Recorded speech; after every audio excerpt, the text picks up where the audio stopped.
Hola a todos, bienvenidos a Cultivate Tips. Espero tengan un excelente día y estén listos para conocer sobre el Holoceno. Y sin más demora, empezamos. El Holoceno es una línea divisoria entre el Paleolítico y el Mesolítico, ubicado aproximadamente unos 10.000 años antes del presente. Los primeros grupos neolíticos eran cazadores-recolectores complejos, más que agricultores ganaderos. En el lapso de 5.000 años, tres sucesos fundamentales sucedieron: una emergencia de sociedades jerarquizadas, adopción de economías agrícolas e importante transformación del mundo natural por el hombre.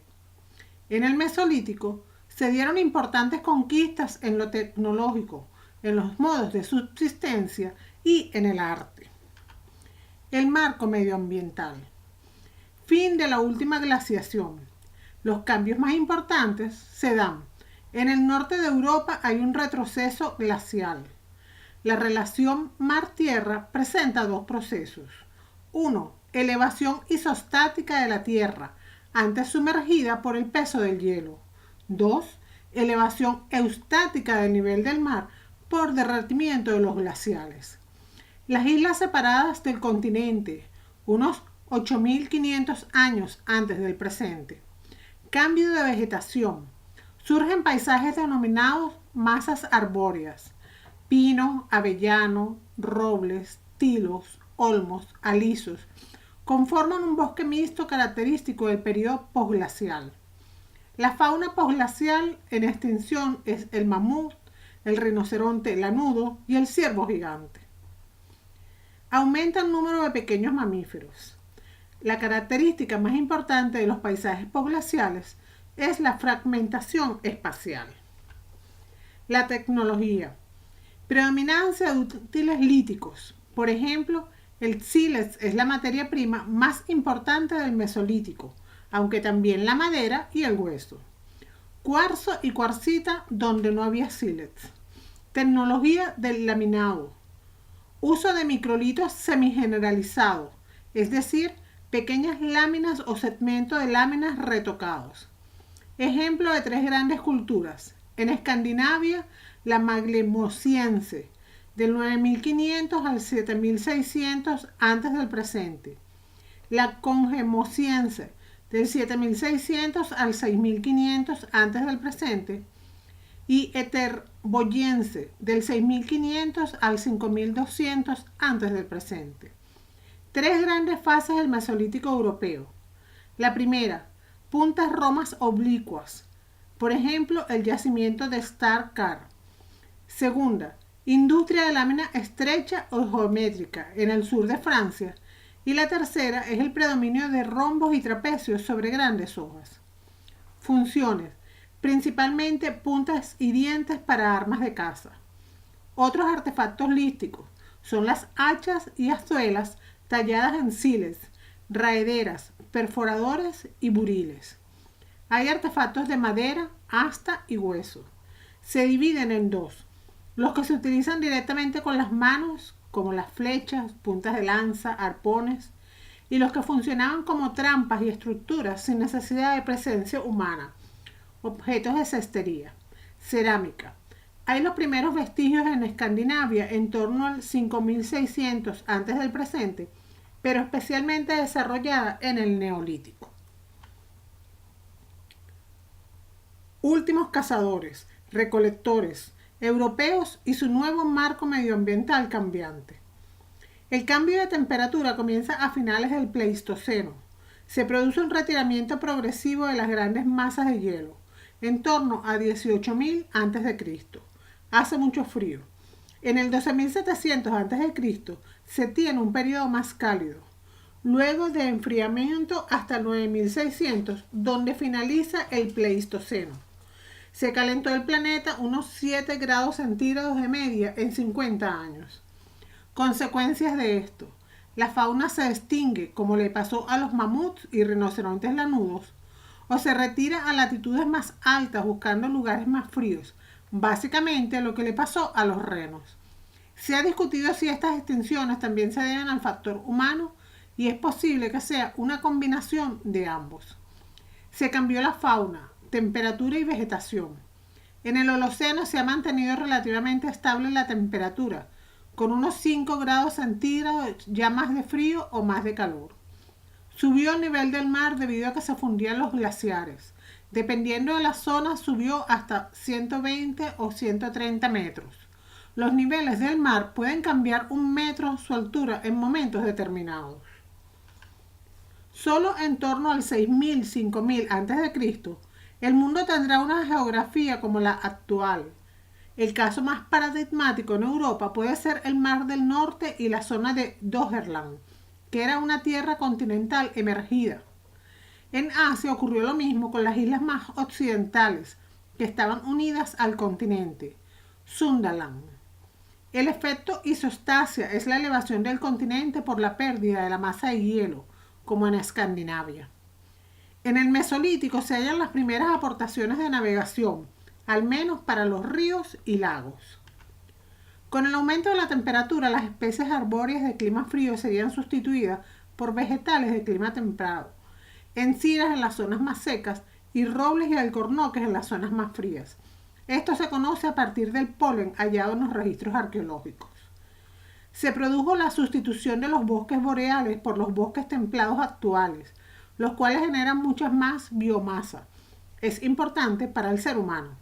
Proporcionaban frutos secos, bayas, setas y tubérculos.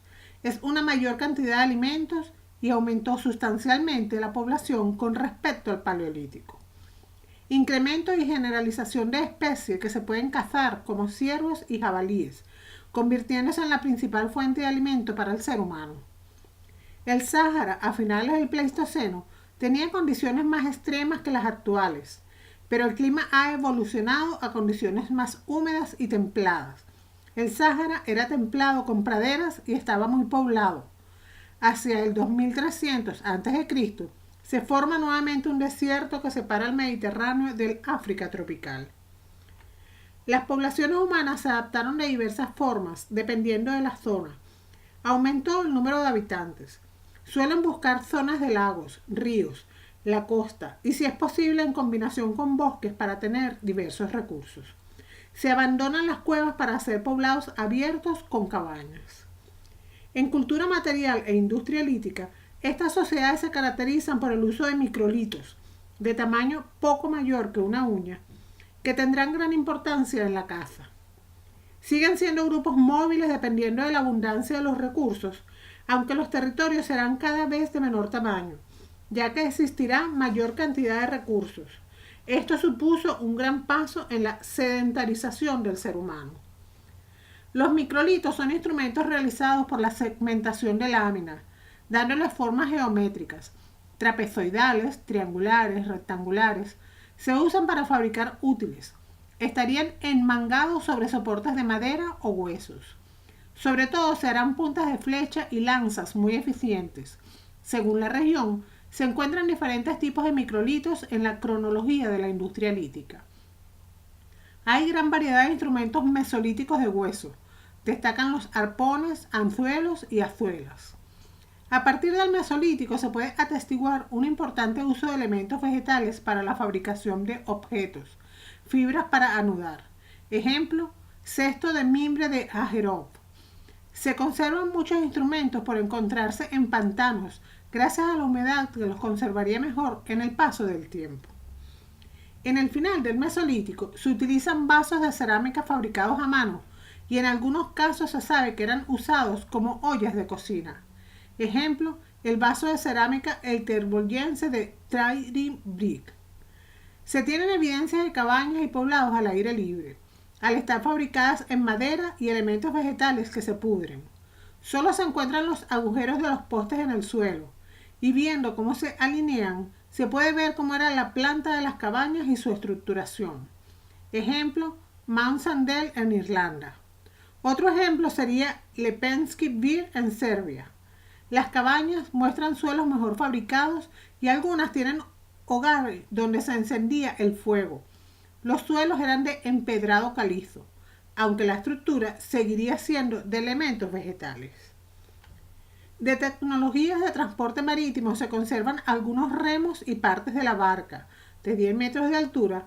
en Tybee Brig. Tiene una zona para el fuego, por lo que serviría para navegar un tiempo, como pasaría con la población de las islas mediterráneas. Eran usadas además para pescar especies de peces de alta mar, incluso para caza de cetáceos. Las actividades de subsistencia eran de sociedades cazadoras y recolectoras. La caza es de especies de bosques templados, ciervos, jabalíes, puercos y uros, que implican un cambio en la técnica. Es más difícil cazar estos animales ya que son solitarios, por lo que utilizarían microlitos y trampas. Aumentó el uso de recursos acuáticos para la alimentación, como peces, aves marinas. Pueden usar sus plumas y comer sus huevos también. Mamíferos marinos como focas, ballenas, delfines, moluscos, mariscos, etc. Una conchera es una acumulación de las conchas de los moluscos y mariscos. Normalmente consumen estas especies los años que no se puede encontrar otro tipo de alimento. Lo malo es que tienen poca capacidad calórica.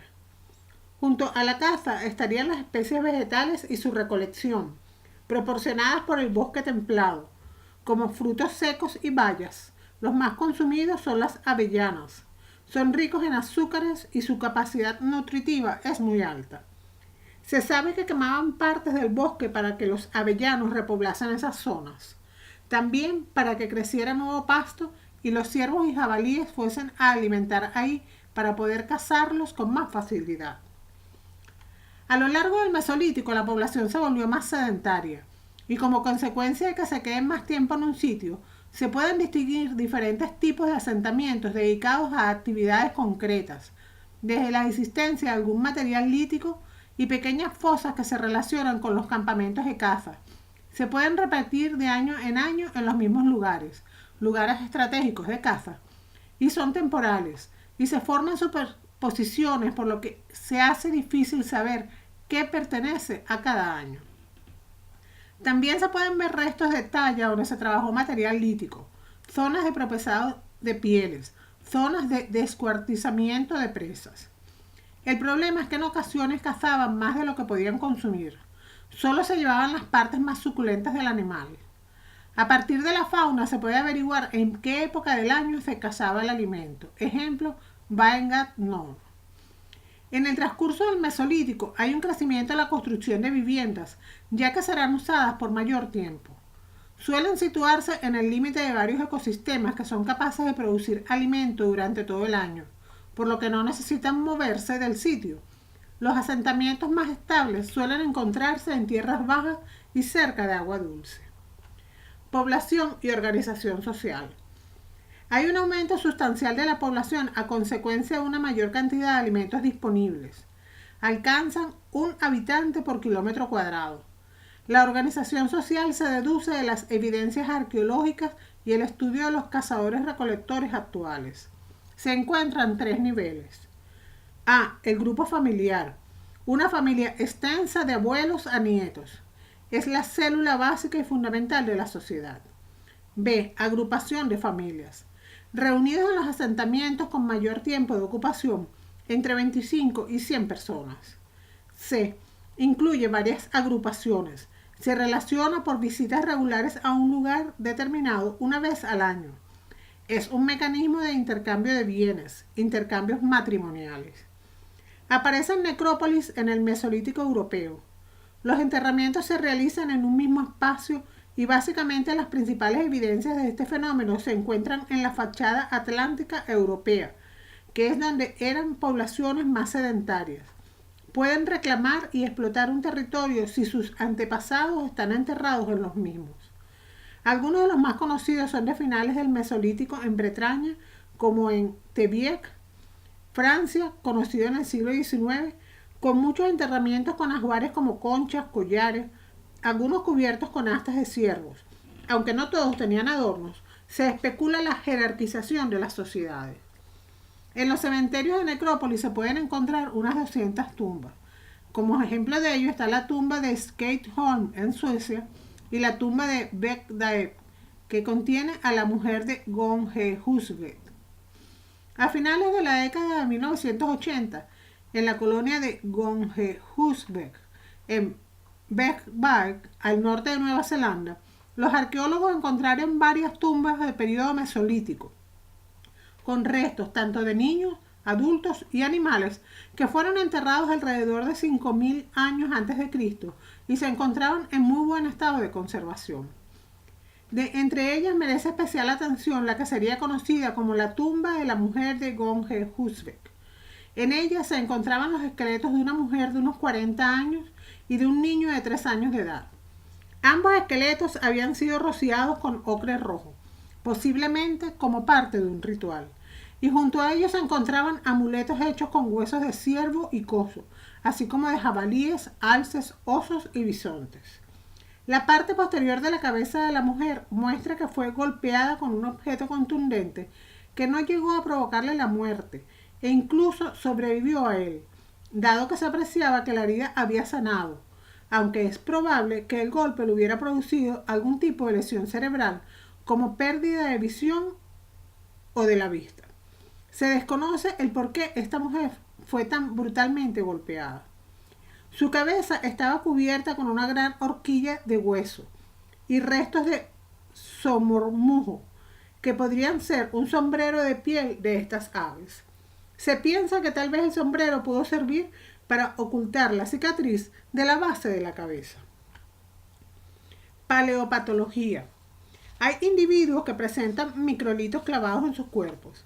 Quizás sean accidentes de caza o evidencias de guerra en sociedades prehistóricas europeas. Los grupos más sedentarios muestran peor estado de salud general que los grupos nómadas. Ajuares y ritos. Aparecen básicamente inhumaciones, objetos de adorno fabricados con concha, a veces a cientos de kilómetros de su fuente de origen, con partes de animales, enterraban perros en las tumbas a finales del Mesolítico. La necrópolis de Oleneostrowski, Mogilnik, muestra a dos familias distintas que usan un espacio concreto de enterramiento. Se han cavado unas 170 tumbas. La diferencia en los ajuares se debe a sexo y edad. Algún individuo tendría un rol chamánico, líder espiritual del grupo. Ese estatus se heredaba. Se sabe cuando un niño aparece con ajuares que correspondían a sus padres. Muestran sociedades más complejas que en el Paleolítico. Habría más personas que organizar. En las manifestaciones artísticas desaparece el arte parietal. Hay algunos elementos de escultura y de decoración, y se supone que la única consideración artística en España y Francia son los cantos pintados de Mas Dasil. En el poblado de Lepenski Bir, en Serbia, se hallan esculturas hechas en piedra, enterradas bajo los suelos de las casas. Representan un hombre pez. Tendría un papel destacado en la mitología de estas culturas que quizás se alimentaban de la pesca.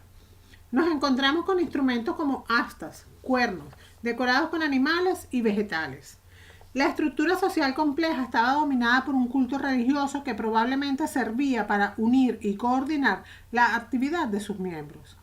Han sido hallados numerosos objetos sacrales que apoyarían esta teoría. El más remarcable ejemplo sería un tipo de escultura único de la cultura de Lepenski Bir, que sería uno de los primeros representantes del arte sacral europeo. Esta estructura social respondería a la producción agrícola.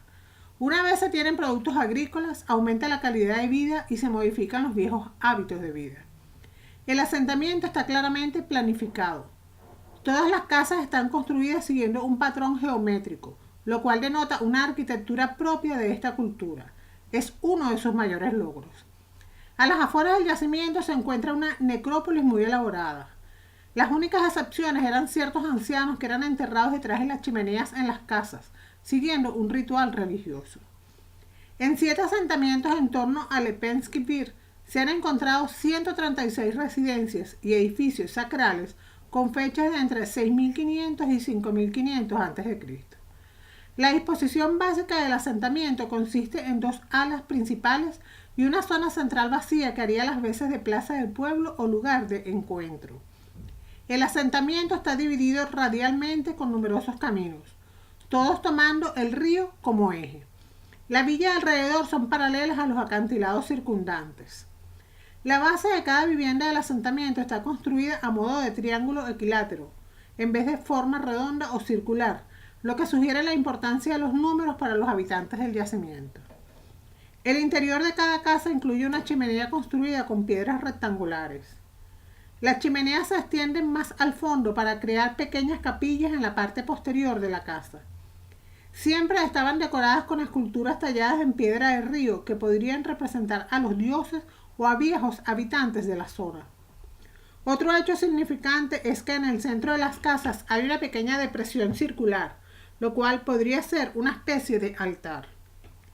En una época interglaciar, dominio de bosque, de 9600 a.C. al 5600-5500 a.C.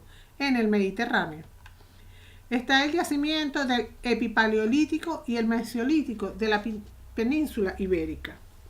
La mayor parte de la población se encuentra en las costas cantábrica, del Levante y zona atlántica.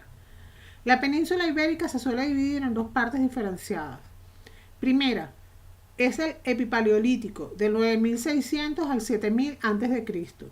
Hay continuidad de las formas culturales y económicas del paleolítico. Son cazadores-recolectores terrestres, con industria lítica y ósea denominada aciliense, en Cantabria. Básicamente industria de láminas de pequeño tamaño. Siguen la tradición magdaleniense, ejemplo en los arpones. Pierden todo tipo de decoración. No hay arte rupestre tampoco. Empieza un proceso de microlitización. Estas poblaciones ocupan las mismas cuevas que en el Paleolítico superior y se adaptan a la caza de especies de zonas templadas como ciervos, cabras, montesas, rebecos, jabalíes. En la costa de Levante sí hay un proceso complejo geométrico de industria que cada vez adquiere menor tamaño. En economía, en el Levante también cazan especies de zonas templadas. Y la segunda es el Mesolítico, del 7000 al 5600 o 5000 a.C. Hay un aumento de la importancia de los recursos acuáticos. Se han excavado diversos asentamientos del Mesolítico por Carlos Ribeiro, que presentaban grandes acumulaciones de moluscos, concheras, y se encuentran enterramientos incluso cubiertos con conchas. Hay tumbas de hasta 180 individuos. Se suelen encontrar en las desembocaduras del río, como el Tajo, el Mugue. Perduran hasta el 5000 a.C. Conviven con los humanos del Neolítico. En la cultura asturiense, en Asturias, se cazaban animales terrestres y también se pescaban animales acuáticos que pasaron a ser parte importante de su dieta. Usaban el pico asturiense para abrir los moluscos. Es un canto trabajado. Estas poblaciones colectan moluscos, crustáceos, percebes, lapas, etc. Sus asentamientos se colocaban en las cercanías de las costas. Entre el 7000 al 4500 a.C. en Asturias conviven con las primeras poblaciones neolíticas. En el Levante, su arte rupestre puede encontrarse en la cueva de caballos. En la industria lítica es el proceso de microlitización de instrumentos. Van a ser los primeros en entrar en contacto con las poblaciones neolíticas de Francia y el Mediterráneo. El barranco de Batorta posee un doble interés. En primer lugar, la contemplación de las pinturas es un reflejo de las preocupaciones religiosas y de los modos de vida de unos hombres que empezaron a pintar en las paredes de sus abrigos hace unos 7000 años. Por otra parte, al acercarnos a un paisaje humanizado, modelado por los sistemas tradicionales de explotación agrícola y ganadero, de los que se conservan interesantes vestigios arquitectónicos como barracas, cenias y agazagadores. A pesar de la influencia del hombre sobre este paisaje, la Baix-Torta es un ecosistema con una variada vegetación y con especies como el águila perdicera o la cabra montés. En el Oriente Próximo, el Mesolítico sería el Epipaleolítico. Es importante en función de transformaciones de explotación económica, mayor sedentarización. Es una transición del Paleolítico y Neolítico. Es un marco temporal del 18.000 a.C., última glaciación, hasta el 9.600 a.C., inicio del Holoceno. Marco geográfico del Oriente Próximo en el creciente perfil. Corredor sirio-palestino, sureste de Turquía y los montes Targo, el Irak de la actualidad y los montes Zagros. En ella se concentran y conviven los antepasados silvestres, plantas como los cereales, trigo, cebada, garbanzo, lentejas, habichuelas, judías, etc. Y animales como las cabras, los jabalíes, uros de los domesticados. En el 18.000 a.C., en esta zona se experimentó un cambio climático. Del frío glacial pasa a temperaturas templadas y más abundancia de precipitaciones. Esto es importante, ya que en esta zona las precipitaciones serán cerca de 250 mililitros por metro cuadrado al año, y es lo que permite el desarrollo de cereales y leguminosas. No necesitan un regadío por el ser humano. Se expanden las regiones de estas fuentes de alimentación.